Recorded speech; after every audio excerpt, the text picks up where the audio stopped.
during our panel discussions later on, and I'd like to invite the co-founder of the San Patrignano community, Letizia Moratti. Please come up to the stage.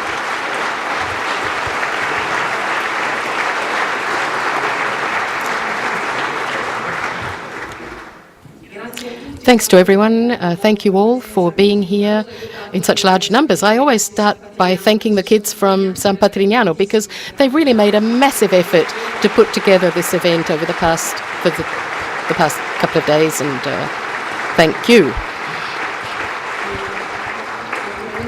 Obviously, I'd like to thank our Prime Minister, Mr. Conte, who, being here today, is showing how very aware the government is of this issue of sustainability and accountability and responsibility that really will be at the heart of our discussions here. These are topics that are part and parcel of the journey that our residents are on, thanks to President Boccia, thanks to the Confindustria staff who have enabled us to stage this event. Heartfelt thanks to all of the speakers, particularly Sir Ronald Cohen, the keynote speaker for this morning.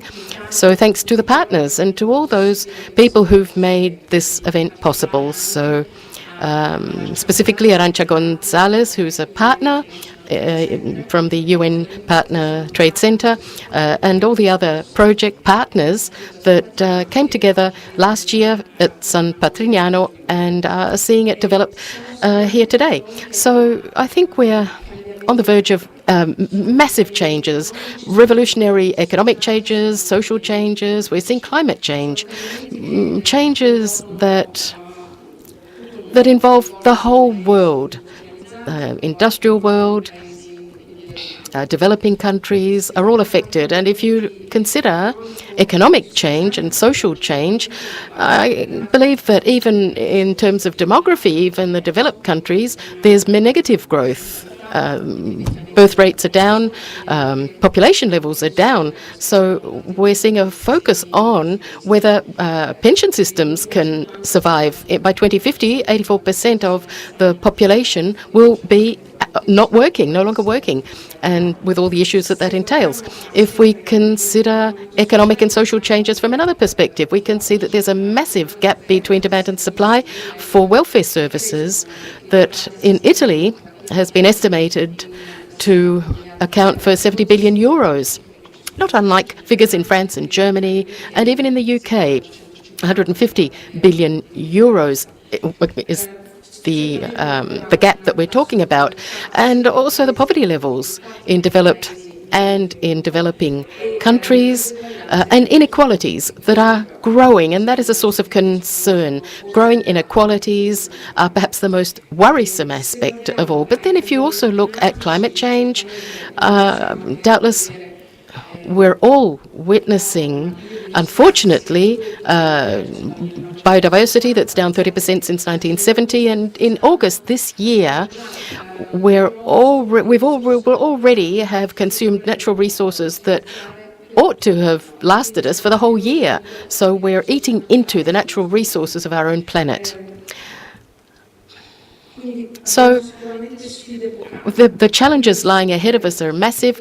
What can we do about that? How can we tackle them? Perhaps with new mentalities, new mindsets, new behaviours. And so the issue of sustainability is doubtless a crucial aspect that touches the institutions, it affects finance, it affects the business world, and also the non-profit sector. This morning, we'll be listening to Sir Ronald Cohen, and he'll be centering on finance, the financial aspect, and a program that is absolutely extraordinary that he's pursuing with the Global Steering Committee, and it entails measuring sustainability. This will be crucial and critical for eventually developing a sustainability model that is in actual fact effective and efficient.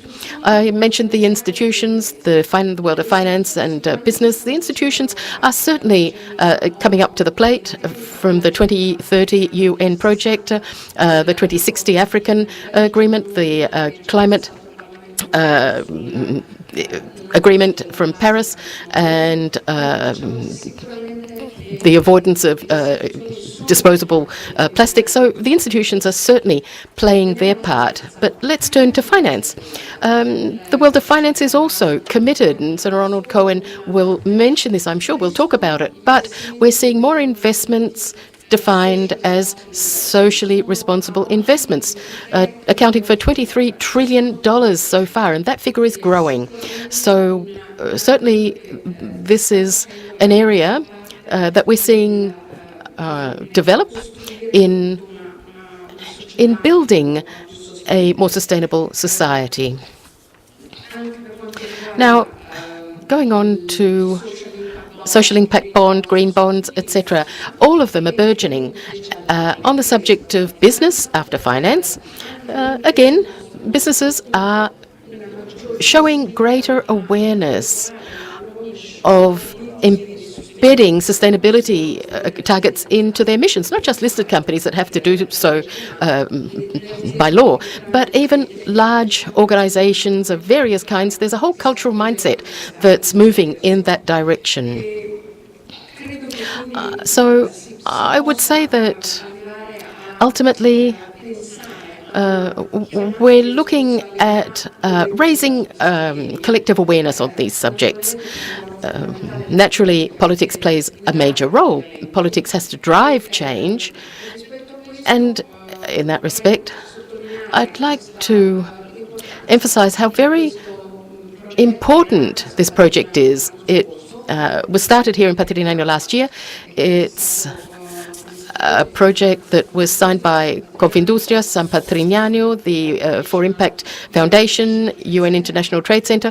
It's a project that aims to create partnerships between Italian entrepreneurs and African businesses, because Africa, this is a subject that cuts across all developing countries and worlds, but the African continent is one very close to us. Obviously, there are migratory pressures, very significant ones coming from the African continent. We're well aware that every year we have something like 29 million young people joining the job market every year, more than the entire workforce of Italy. So, and I think that, with President Boccia, has really encouraged us to consider how various aspects of this project, perhaps not just social finance, but also the training of migrants in our businesses, and also creating partnerships between Italian and African businesses. This is an area that we can work on. It's something that we can fuel, because enabling young Africans to become entrepreneurs, social impact entrepreneurs in Africa, helps to develop the whole continent and lighten some of the ease, some of the migratory pressures on our country and on Europe as a whole. So this is an aspect that I would hope to be explored further. I really hope that we'll be able to somehow set up an Italian fund, in fact, to develop Italian businesses in Africa and at African businesses as well. We're the only country, as Conte says, that doesn't have this fund. France has one, Germany, other European countries have such a thing. So a fund of this kind would definitely boost the commitment of Italian businesses to contribute towards creating a fairer, more inclusive society and a more sustainable society. I believe that each and every one of us are determined to make an effort, to make a contribution based on our role, our position, and I'm sure that all this will come into play in today's discussions and also raise political and institutional comments and reflections going forward.